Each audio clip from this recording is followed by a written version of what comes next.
The most merciful thing in the world, I think, is the inability of the human mind to correlate all its contents. We live on a placid island of ignorance, in the midst of black seas of infinity, and it was not meant that we should voyage far. The sciences, each straining in its own direction, have hitherto harmed us little.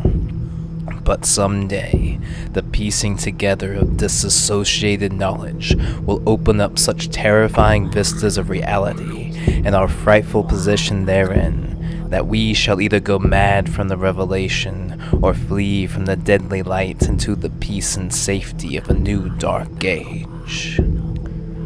Theosophists have guessed at the awesome grandeur of the cosmic cycle, wherein our world and the human race form transient incidents.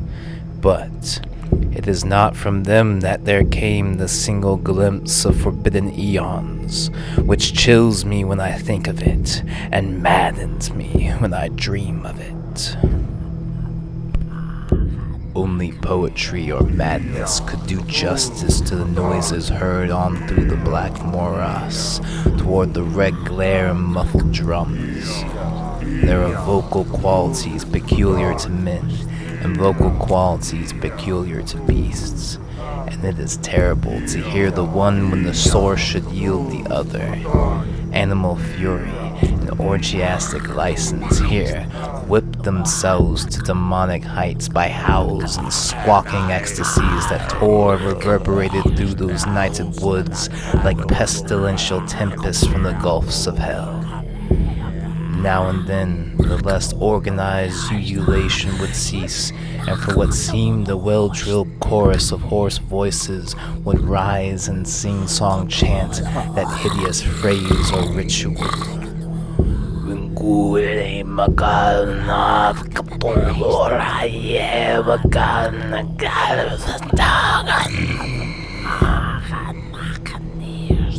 They worshipped the great old ones, who lived ages before there were any men, who came to the young world out of the sky.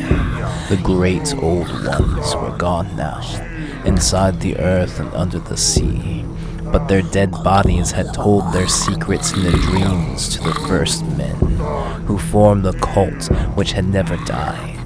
It had always existed and would always exist, hidden in distant wastes and dark places all over the world, until the time when the great priest Cthulhu, from his dark house in the mighty city of Raleigh, should rise and bring the earth again beneath his sway. Mankind was not absolutely alone among the conscious things of earth, for shapes came out of the dark to visit the faithful few. Black-winged ones had come to them from their immemorial meeting place in the haunted wood, but these were not the great old ones. No man had ever seen the old ones, and no one could read the old writing now, but things were told by word of mouth. The chanted ritual was not the secret.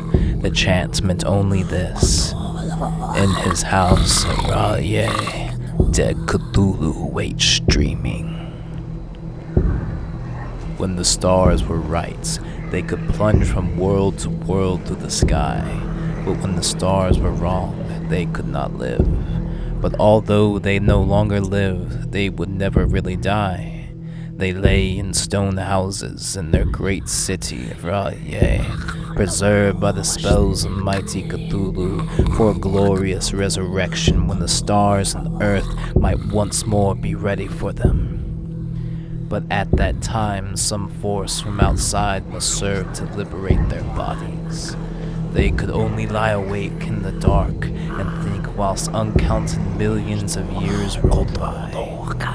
They knew all that was occurring in the universe, but their mode of speech was transmitted thought. Even now they talked in their tombs. When after infinities of chaos the first men came, the great old ones spoke to the sensitive among them by molding their dreams, for only thus could their language reach the fleshy minds of mammals.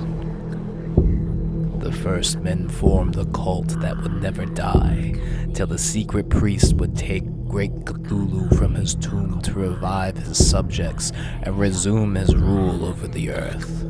The time would be easy to know, for then mankind would have become as the great old ones, free and wild beyond good and evil, with laws and morals thrown aside, and all men shouting and killing and reveling in joy.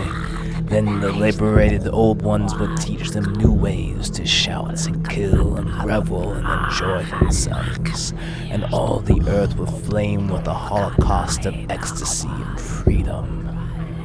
Meanwhile, the cult, by appropriate rites, must keep alive the memory of those ancient ways and shadow forth the prophecy of their return.